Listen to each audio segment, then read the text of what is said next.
introduction. She probably is a familiar face. She's a mentor, she's a coach, she's a trainer. She trains staff at the Greater Birmingham Chambers of Commerce. This is the kind of caliber of people that we bring here to see at Samosa Saturday. She teaches and does leadership training as well. So without further ado, I'd like to introduce Sue, and she'll tell you all about what she does. And she's got a wonderful presentation in store for us. Good afternoon, ladies. Welcome to Samosa Saturday and also to Women International Week. I hope you've had a good week. So it's a pleasure to be here today, and thank you, Nadia, for inviting me to this event to speak to these amazing women. So as Nadia said, my name's Sue Bedward. I've got a very long presentation and I've got a very, very bad memory. So I'm just going to use my notes as I'm going through to make sure that I get the key things across that I want to share with you this afternoon. So my name's Sue Bedward, and I have two businesses.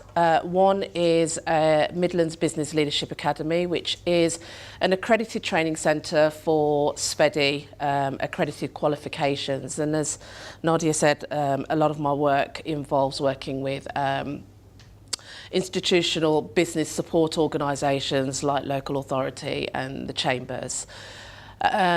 I also have a coaching and mentoring consultancy practice, and that's been running for the past 10 years. And I suppose coaching and mentoring is my passion and something that I've been interested in as a form of development for a very long time. I started my business 10 years ago because I had my daughters, and I had twin daughters, they're 12 now. And for me, it was really important that I was a key person in their upbringing, and that they were inspired by me and what I did. So that's why I started my own business. I've been working in leadership and development now for the past 13 and a half years. Feels like forever, but it's been about 13 and a half years.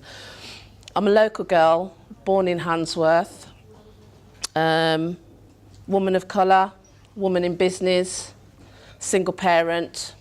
So I can appreciate the challenges that we have to go through every day.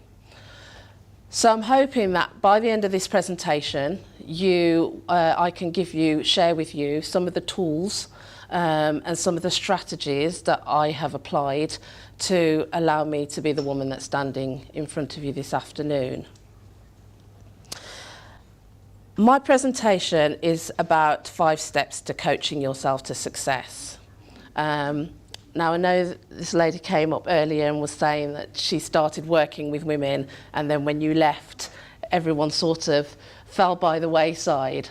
Well, I'm hoping that this will be a tool that will help you to keep going and to keep investing in yourself and your support network around you. So coaching is ultimately a relationship business. And in essence, this presentation is going to give you the tools to build a relationship with the most important person in your life, and that's yourself.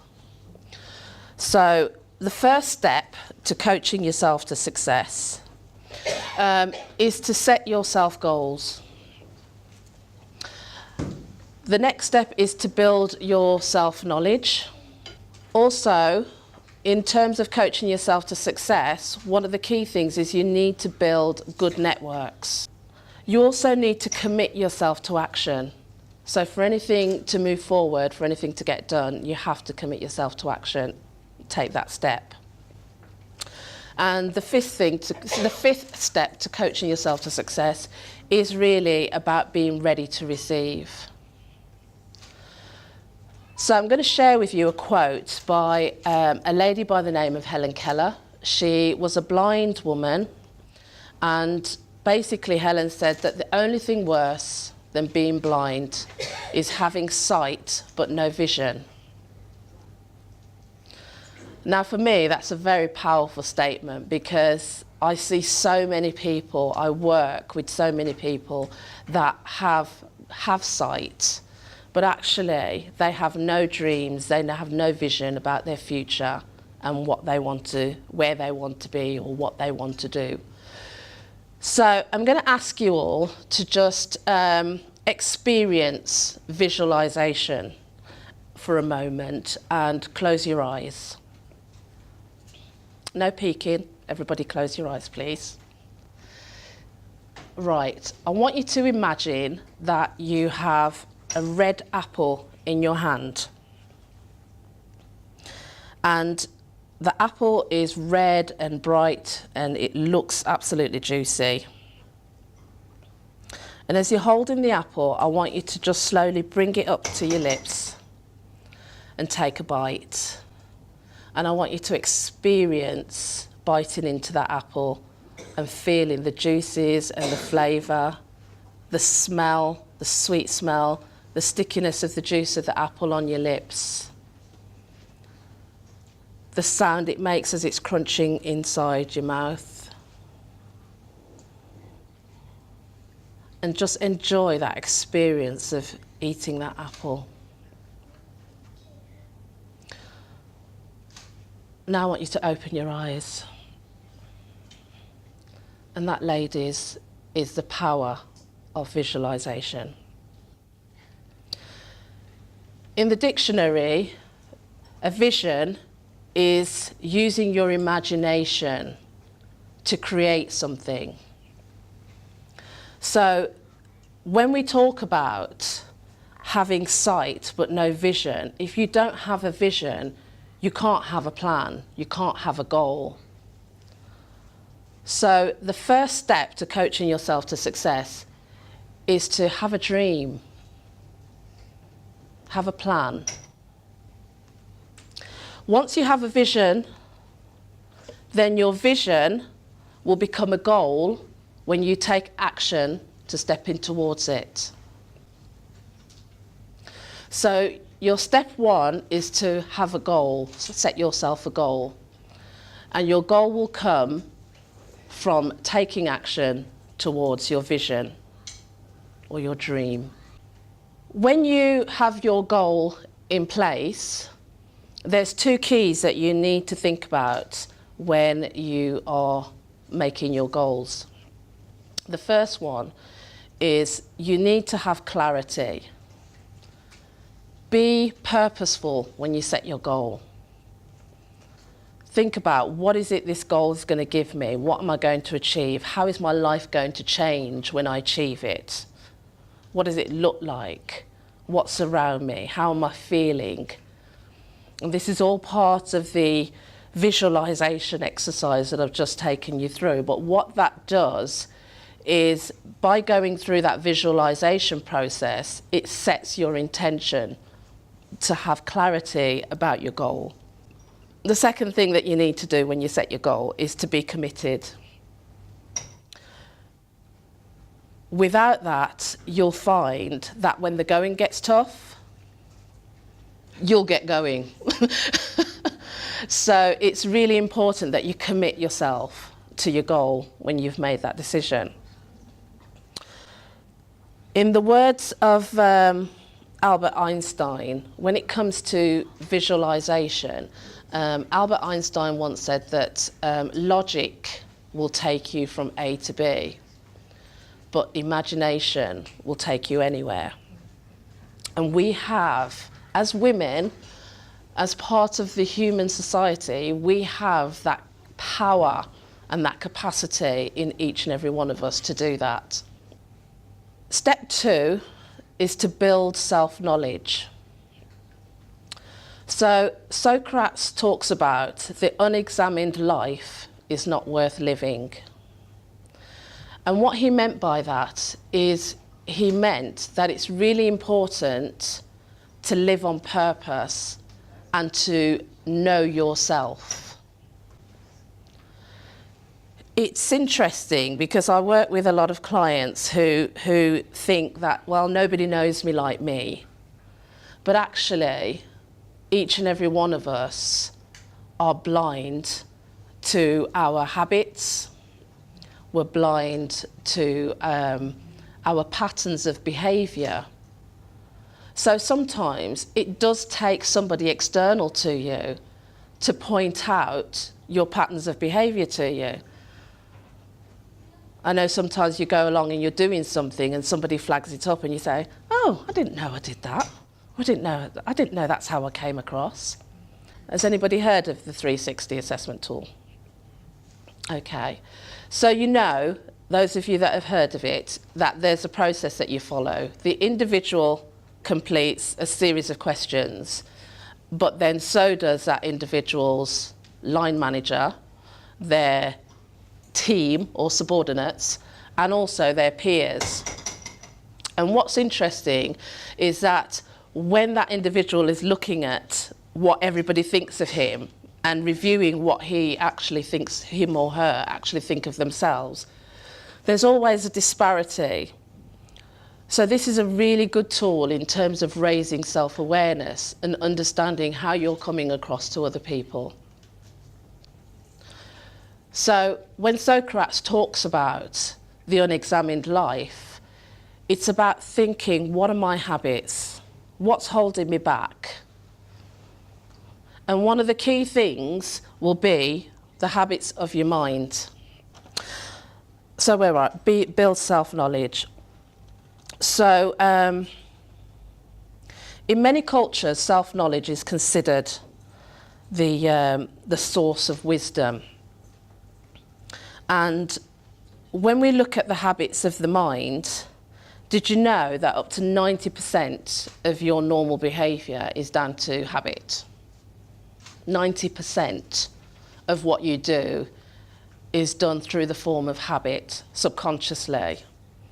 When you get up in the morning, if you're the kind of person that goes downstairs in your night clothes, or if you get dressed before you go downstairs, those are all habits. Habits that you take for granted and that you become unaware of that you're doing. And when we talk about the habits of the mind, what is it that we are perpetually telling ourselves? Not good enough. As women, that's one of the key things that we're always telling ourselves, is that we're not good enough, that we can't do it, that somebody else out there does it better than us. So be aware, because when you catch yourself thinking those things, that is the trigger to you acting that way. So when you're building self-knowledge, mind what you're thinking, because your thoughts will ultimately become your words. Mind what you say, because your words will become your actions. Mind how you act, because your behaviour becomes your habit. And your habit will ultimately create your destiny. A habit is such a powerful thing that it can either fuel you or destroy you. But the best thing in the world is that we have a choice. We have a choice in how we allow habit to affect us. So hopefully, by the end of today, when you make your choice about what habit you want to create in your life, it'll be a habit that will fuel you. So step 3 to coaching yourself to success is about building good networks. There's a song that says, "No man is an island." So when you have good support networks around you, and I'm speaking as a coach that's been doing this for 10 years, I've got my own business, there are days when it does feel really isolating. But what you have to do is have a good support network around you where you can pick up the phone to anyone at any given time and say, this is how I'm feeling, or this is what I'm struggling with, or this is what I'm celebrating. And just to have that different person support your needs.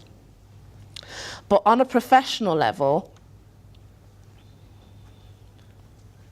when you look at building your own networks and establishing a good support structure around you, there's a principle by a gentleman by the name of Ravens that he implements in regards to building a good network. So his principle is who knows, who cares, and who can. So when you go to networking events, there's a model that's done by Clutterbuck's associate that looks at the key reasons why people build networks. So it's either to deal with support for the present or support in the future. And it's also looking at whether that person, you need them to influence or whether you need them for information. So if you're looking at the present and you're looking for information, then you are networking because you need to know how to be effective in your current role. You need a network support that can help you with that. If you're looking at the present and influence, then you're looking for support in your current role. If you're looking at the future and influence, then you're more than likely networking for your career prospects. So that could be working with a role model or a mentor. And if you're networking for the future and information, then you're more than likely looking for a coach or somebody that can help you with your personal growth.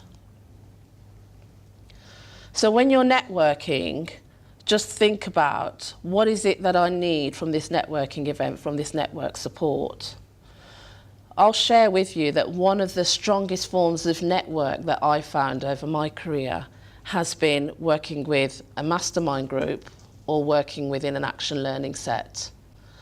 Because that support network actually encompasses all of those structures in terms of meeting your needs within the networking realm. So, step 4 in coaching yourself to success is really now about committing yourself to action. So, when it comes to considering how we engage a course of action, we engage 3 different faculties in our thinking process. And those faculties are your head, your heart, and your gut. So what we think, how we feel about it, and what we know about it are all internal conflicts that can affect us making a decision to commit. So before we can commit to action, we have to set our intention. So it comes back to step 1 in setting your goal, having that clarity. The other thing that we need to be careful of is that when you're coaching yourself for success, you have to keep moving. You have to keep going forward. So in that respect, no decision is worse than the wrong decision. And I'll tell you for why. First of all, with no decision, you become stagnant. You stay the same, nothing is changing. And I'll let you in on a little secret. There is no such thing as the wrong decision.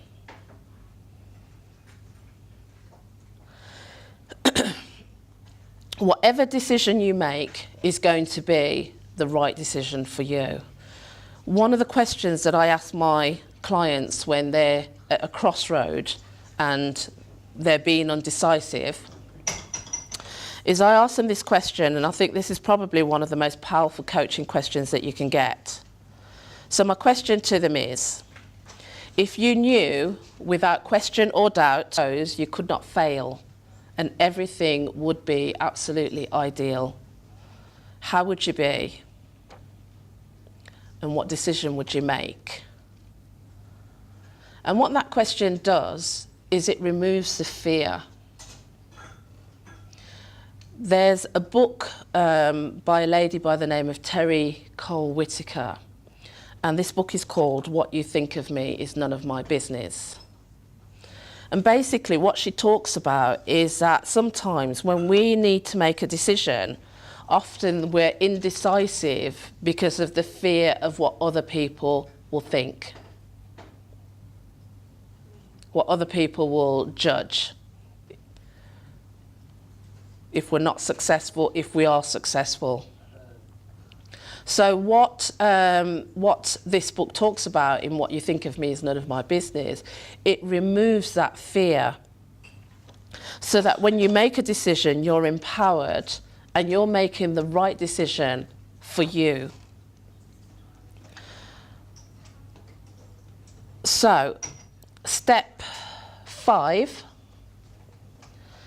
when you make your decision, you commit to action. And in committing to action, whatever you can do or dream you can do, just begin it. Just start. It'll never happen if you're sitting there pondering, ahhing. And once you make that decision, once you commit yourself to action, that pathway will be revealed to you. But until the decision is made, the pathway will never be shown, and you'll never know what will lie ahead. So, once you've made your decision, you then have to be open to receiving. And I'm going to share with you this story, because you've probably heard it before, the story of the drowning man on the rooftop. Put your hands up if you've heard that story. Okay. Well, I'll share it with you because I find it's such an amazing story, because it just reinforces that sometimes we ask for something and then when we get it, we don't recognise it and we're not open to receiving it. So this story basically goes that there's a fella that's stuck on a roof and it's in the floods and he's praying to God for help. So soon after, a man in a rowing boat comes by and shouts up to the man on the roof, "Jump in, I'll save you." So the stranded man shouts back, "No, it's okay, I'm praying to God. He's going to save me." So the rowboat carries on, and next comes along a motorboat. Now the guy in the motorboat says, "Jump in, I can save you." And the stranded man on the roof shouts down, "No thanks, I'm praying to God. He's going to save me, I have faith." So the motorboat moved on. Then a helicopter came by and the pilot shouted, "Grab this rope, I'll lift you to safety." To this, the stranded man replied again, "No, thank you. I'm praying to God. He's going to save me. I have faith." So the helicopter reluctantly flies away. Soon after, the water rises above the rooftop and the man drowns. He gets to heaven, finally gets his chance to discuss the whole situation with God, at which point he proclaims, "I had faith in you, and you didn't save me, you let me drown. I don't understand why."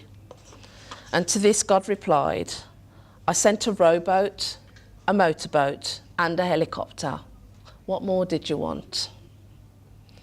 So with that story, it's really important that when you're clear, when you're aware of yourself, when you commit yourself to take action, be open to receiving.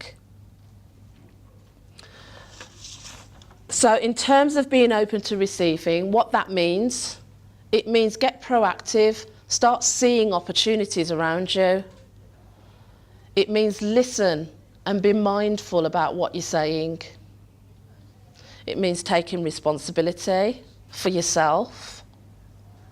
And it also means declaring your goal in the present. In the law of attraction, there's nothing more powerful than the I am statement, because it declares it in the here and now. So if you want your business to be successful, declare it in the here and now. My business is successful, and not in the future, because the future doesn't happen. So declare what you want in the present. And just before I finish, I'd just like to share with you the inaugural speech by Nelson Mandela, because I'm hoping that by the end of today, you ladies will leave here a little more inspired, a little more motivated, and a little more encouraged in what you're doing. So Nelson Mandela's inaugural speech says, "Our deepest fear is not that we are inadequate. Our deepest fear is that we are powerful beyond measure. It is our light, not our darkness, that frightens us. And we ask ourselves, who am I to be brilliant, gorgeous, talented, and fabulous? Actually, who are you not to be? You are a child of God, and your playing small does not serve this world. There is nothing enlightened about shining, about shrinking, so that other people won't feel insecure around you. You were born to manifest the glory of God that is within us. And it's not just in some of us, it is in everyone. And as we let our light shine, we unconsciously give permission to others to do the same. We are liberated from our own fear. Our presence automatically liberates others. So, to recap, the 5 key steps to coaching yourself to success. Set your goals. Be clear about what you want and why you want it.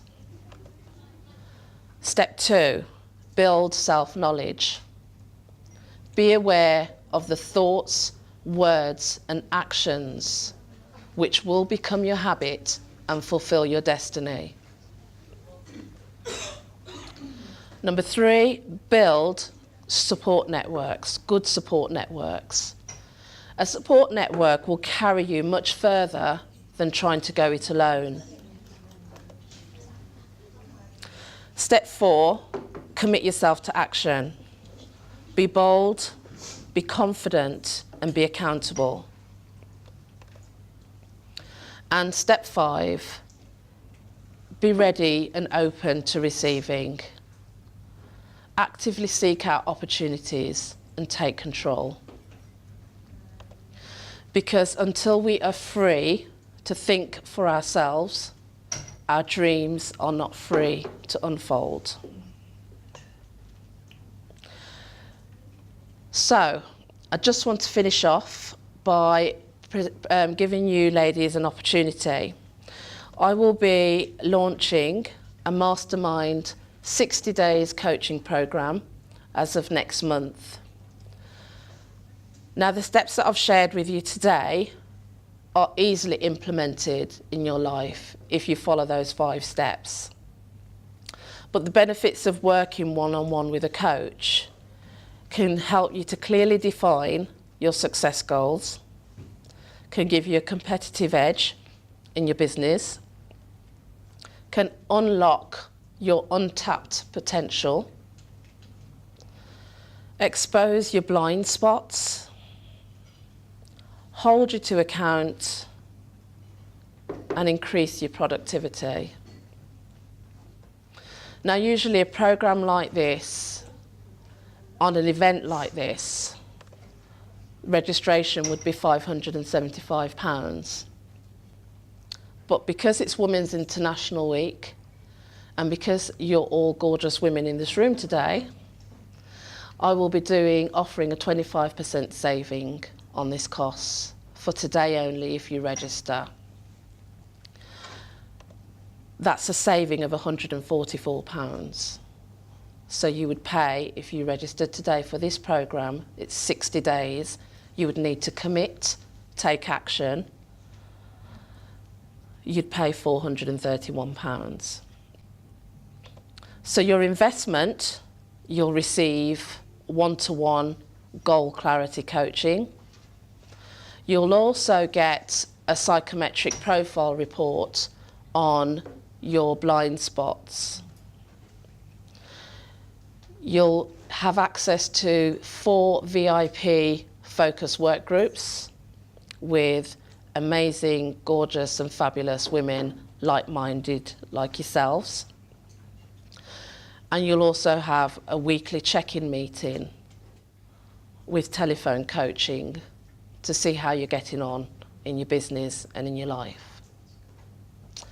So if you're interested, there is a registration form that will be available, and it will be open to the first 6 ladies, because I only work with small groups because it enhances the conversation and the thinking when we work in a smaller group. So there will be a registration form available for the first 6 ladies to put their name down and get that 25% discount. My contact details are also there, and I have some cards that you can have access to if you want to link in with me on social media. Thank you very much. We just had a wonderful presentation from Sue, and now I'm going to spoil even further. And without further ado, can I invite Camilla, a barrister, and about her journey. And you know the legal sector is not an easy sector, particularly if you're a woman and you're a woman of colour. So she'll tell you all about it. Thank you. Yeah, you can either use that, but I think that should work. Afternoon. Very nice to meet you all. It's my first time speaking in Birmingham, so you have to be very nice. Sue, you speak beautifully. I can't speak as softly as you, so forgive me. My voice is probably a lot harsher and a lot colder. It was beautiful just listening to you, and I thought it felt so calm. But I'm here to talk to you about access to justice. The premise behind my practice is called the Women's Lawyer. I set it up October 2012, just 6 months before the government announced the legal aid cuts. The legal aid cuts came in 1st of April, April Fool's Day 2013. It has been horrendous what has happened in the family courts when you're getting divorced, when your relationship has broken down, when you're trying to get contact with your children, when you're trying to prove that you need, predominantly in the case of fathers, to get contact with children. There is now no more legal aid. Legal aid is only available in cases of child abduction and in severe domestic violence. So it was for this reason that I thought, October 2012, it's time to do something and to make a difference. And I've been supported by beautiful people like my friend Akila, who's actually come all the way from London to see me in Birmingham, so thank you very much. Now, if I may turn to the presentation. Within the practice, these are the areas that I help women with. And you may think, why does she only help women? It's not a sexist thing. In 2013, I did 3 surveys in Watford, where I live, and the profound impact of the legal aid cuts were affecting women. We are those who tend to be primary carers of our children. We tend to be those who work part-time, I mean within the context of a relationship. We tend to be those who are responsible for the house, for home, for children, for school, for everything, as well as bringing home an income. So I'm also a single parent, so I understand a lot about what you're saying. I have 2 boys.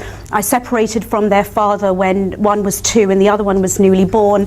Akila helped me do everything. In fact, Akila's husband delivered my second son. He's the best doctor in the world.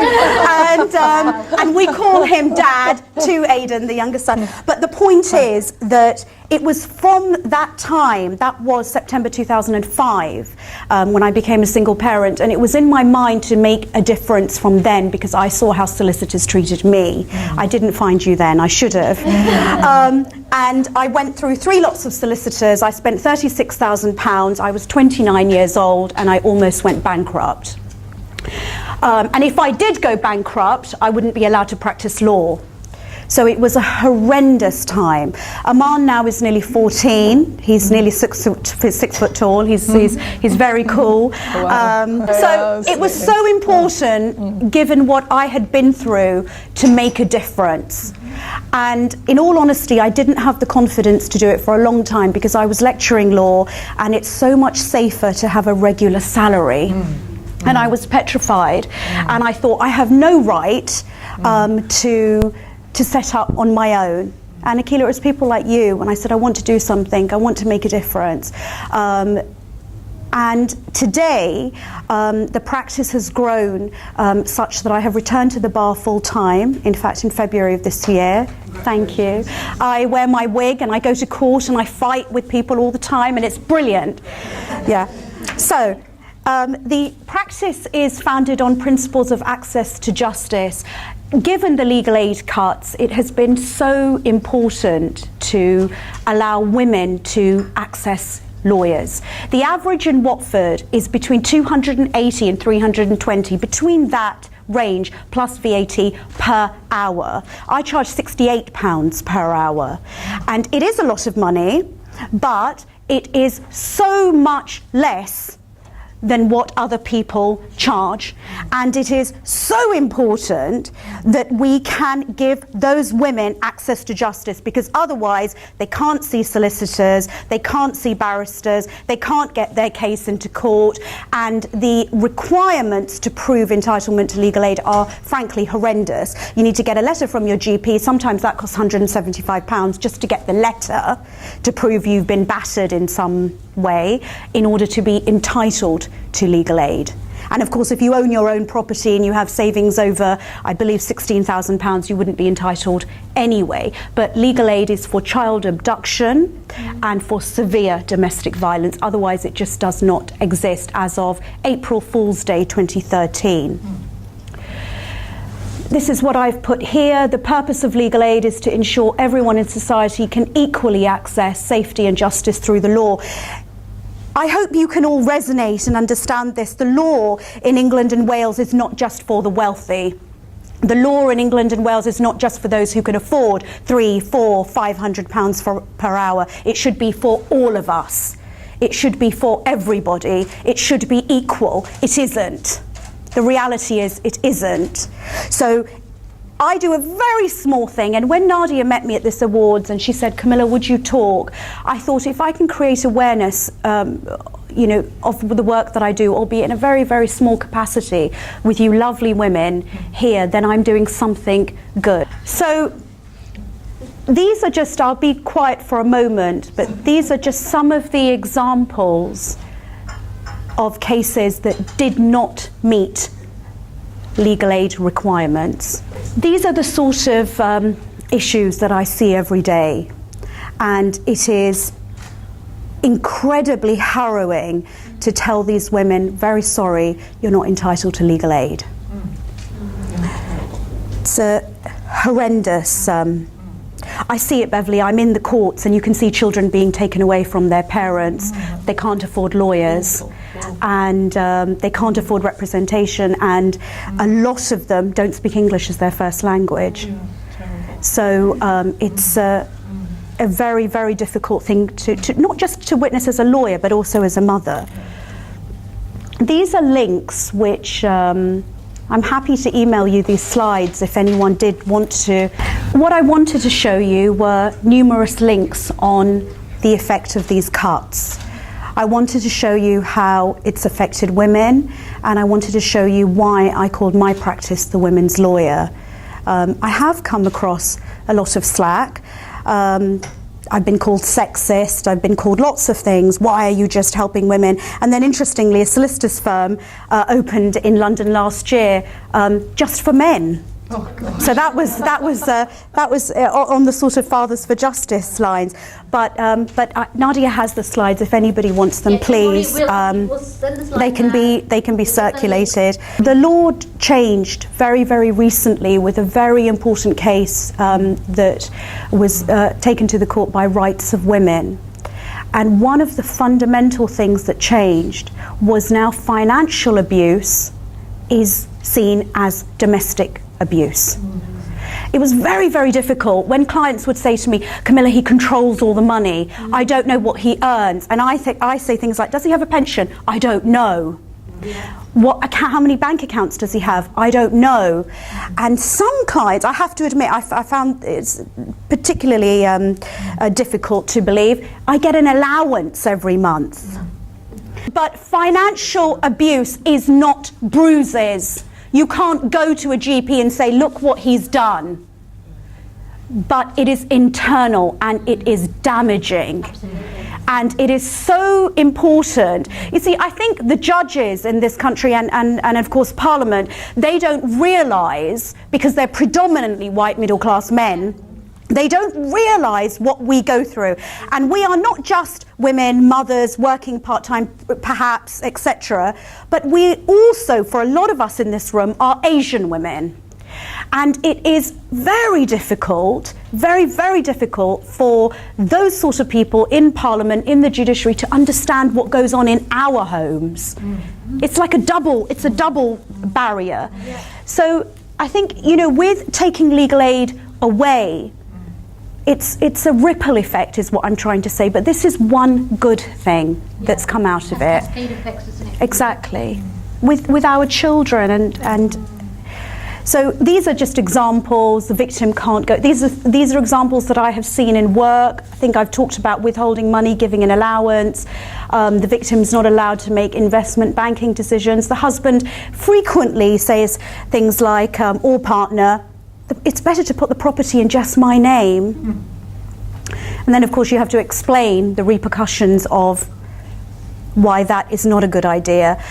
This is something that I just wrote, that money gives us power. It gives us the power to make changes in our lives and those of our children. It gives us strength, it gives us confidence, and everything that Sue said would give you that. It would give you the confidence, it would give you the self-belief, it would give you the drive.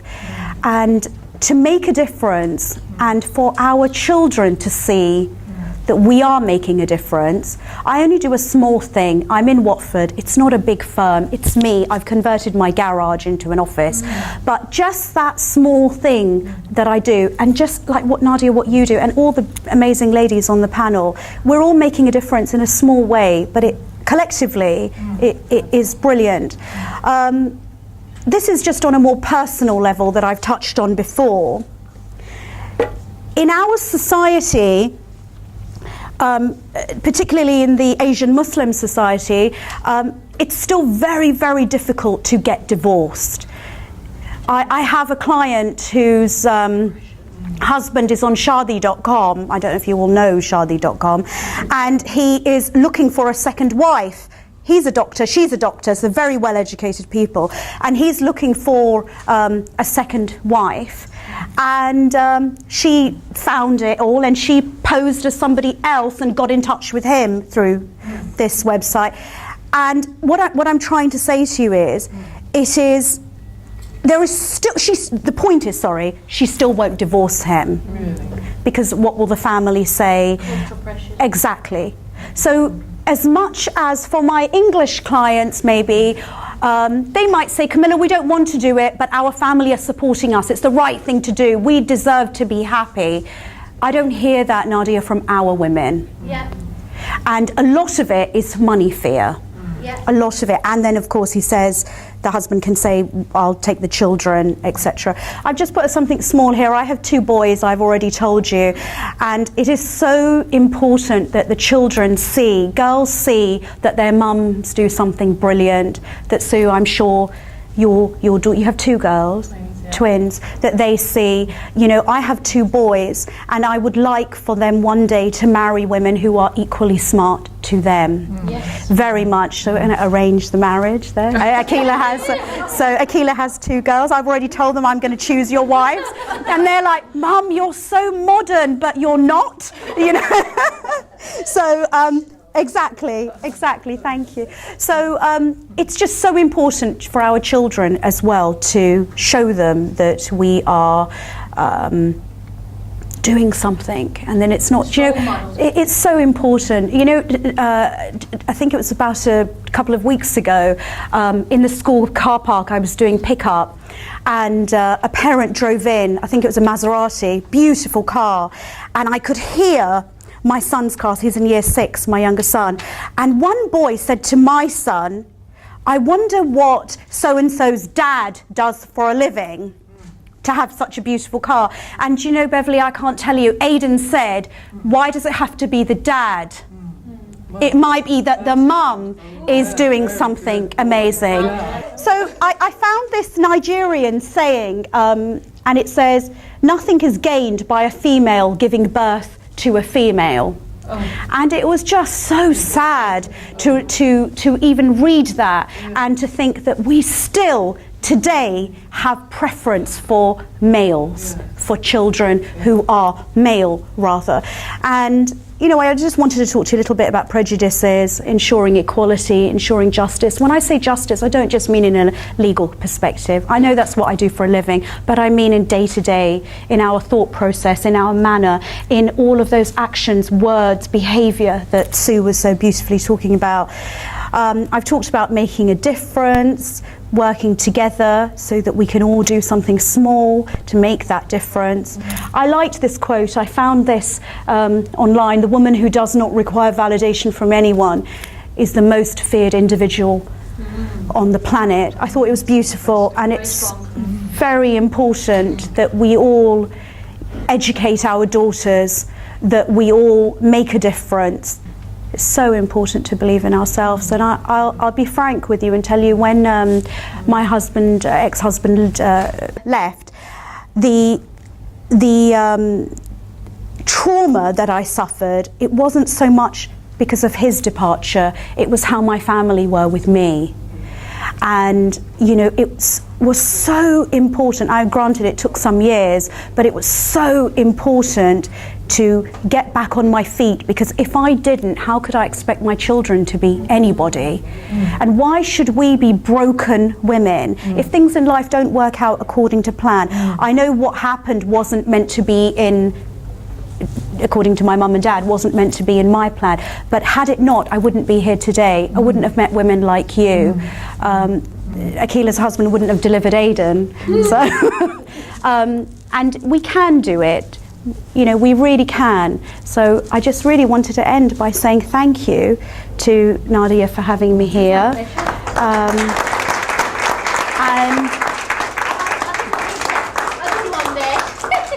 And I just wanted to say, if anyone needs free legal advice, I do a monthly call-in on BBC Asian Radio Network. I'm on air every 4 weeks. I'm on air next Wednesday, 11 till 12. You call in anonymously, or you tweet the show, and of course I will help you if anyone needed advice. Thank you. Wonderful. Wow. I'm going to invite Beverley. Thank you. Very supportive. Thank you. And Beverley's an entrepreneur, if I may say so. Oh, thank you. That's very nice. She's got a track record. She's also worked for the Metro Mayor. Yeah. And so I want her to give us some words of wisdom and see what she can do if granted the powers to help us in this region. Thank you, Nadia. Thank you. Thank You're you welcome. so much for those words of introduction. It's really inspiring, actually, being here today. Sue, thanks so much for everything you did. And every time I come to Samosa Saturday, which is quite a few times now, and some familiar faces around the room, I listen to the presentations. Camilla yours and Sue's today. And I'm always sort of thinking there's so much to learn, isn't there? And no matter how often you come to these presentations, and no matter how often you hear the people who speak, I'm always sort of taking notes mentally and thinking how much there is to learn still. And it's been an amazing week. I don't know if you've all celebrated International Women's Day and now month in different ways. Have you all had a really... Today. Yeah, have you had it? But have you done other things during the week as well? I've had the most amazing week, actually. I spoke at an event at EY on Wednesday morning. Then I went to Sparkbrook Enterprise Hub. I don't know if any of you know Sparkbrook. It's brilliant, isn't it? Absolutely amazing work going on in there. And I'm just struck all the time, and listening to you all today, by the incredible sort of entrepreneurship and creativity of women all over our city, all over our region, and so much to be harnessed that I think that is too often missed, overlooked, not captured sufficiently, not driving enough growth, not driving enough opportunity. And in thinking about today, and I'm quite fired up now by Camilla because, you know, she's such a sort of inspirational speaker. but no, in thinking about today, I was thinking about Bill Clinton came to Warwick University. I don't know whether any of you remember. I happened to be working at Warwick University at the time. It was an incredibly exciting day. Helicopter swooped in, Bill, Hillary, Cherie, Tony, wrong party. But anyway, they were all there. We were all assembled in the Arts Centre. You know, I don't know if any of you know the really big hall in the Arts Centre at Warwick University. I was up in the gods, you know, sort of stage left or something, but I could see the stage perfectly from where I was. And along the front row, we had all the sort of great and the good, and then Stephen Hawking arrived, you know, wheelchair. Were you there, Akila? No. But anyway. I'm actually originally from Birmingham. Oh, are you really? I moved to London when I got married. So right. I do remember that really well. Yeah, and Stephen arrived, and the whole room sort of hushed. You know, we all sort of in the presence of a genius, you know, and we were all awe-inspired, you know, thinking that this guy might have died any other century, but this century he lived and sort of solved some of the riddles of the universe. And anyway, Clinton walks in, very tall, very, you know, kind of actually quite impressive, I thought, actually. I was tremendously struck by him. And anyway, while we were sort of, I was looking down, Clinton said some words about women and poverty and education. And these were really quite profound words. And he said that actually there are about 100 million children growing up in poverty across the world. That was in 2000. And of them, 60% are women who are denied the basic right to education. And that, in his view, affected the prospects for peace and prosperity for the developing world and the rest of the world. And I was very struck by those words. And so I looked at where have we got to, you know, 17 years later, and now it seems we have 60 million children, of which 42 million are women, and they're not, they're denied this basic right to an education. And so, you know, where you're coming from, Camilla, and the women who are facing such dreadful problems by the time they come to you, maybe by and large they've had a basic education, but the women across the world who don't have anything, and then, you know, whose lives are utterly miserable, really, a lot of the time. And in this country, we have 3.9 million children in poverty, and in this region, we have the same areas of deprivation that we've had for the last 20 or 30 years. And it just doesn't seem right to me that you have, if you're happen to be born in Heathtown, Chelmsley Wood or Ladywood or Wren's Nest, that you're likely to live 10 years less than somebody born in a more prosperous area. And what it sort of made me think was that what we have been seeing over, I think, the last sort of 5 to 10 years is a tremendous focus on cuts, especially since the crash. You've talked about cuts this morning to legal aid, but we've got cuts in almost every aspect of our lives here in this region. We get much less investment in transport. That's one way that women can get around. We've got cuts to education, cuts to adult education of nearly 75% over the last 5 years alone. And what it struck me was that we seem to be in a kind of mode, because of the crash and austerity, of cuts and then paying for remediation. So I was very struck that troubled families, apparently got about 50,000 across the UK, but apparently these families are costing 30 billion. The cost of people who are injured or fatalities on the road is something like 10 billion a year. We have a 12 billion a year cost here in this region alone for poor mental health, much of which comes from growing up in poverty, not having the opportunities that many of us have. And you know, when you add all that up, it's quite a big bill, isn't it, per year, about 100 or so billion. And then if you add to that what happened in the 80s and 90s as we exported jobs overseas, apparently we have another 30 billion bill for those who don't work and who basically haven't got access to work in their areas. And it just struck me that this doesn't seem to be a very sensible way to do things, you know, to sort of cut, give people less opportunity, less education. And this is why actually I became a Lib Dem, Camilla, because I had been a Tory actually. I was a Conservative, but after the crash I thought, no, this can't really go on. So I basically, just a few words very briefly about myself. I grew up in this region, but when I was very young, my father left. We went to Ireland. I grew up in Ireland. I came back here. I was quite young, actually, and my first job was in London, working for the CBI, and I was doing a little bit of research into non-tariff barriers in the European community, and actually, at the age of 23, gave some evidence to the House of Lords. It was quite an extraordinary thing to think that sort of so many years later, 30 or so years later, we're still talking about the EU and our relationship with it and the impact of access to free trade and markets. But what I really wanted to say was that since I came to this region, back to this region 20 years ago, I've been working with businesses initially in the CBI, moving the world, you know, businesses like Jaguar, like Land Rover, like GKN, moving 4 out of 10 cars and 9 out of 10 planes.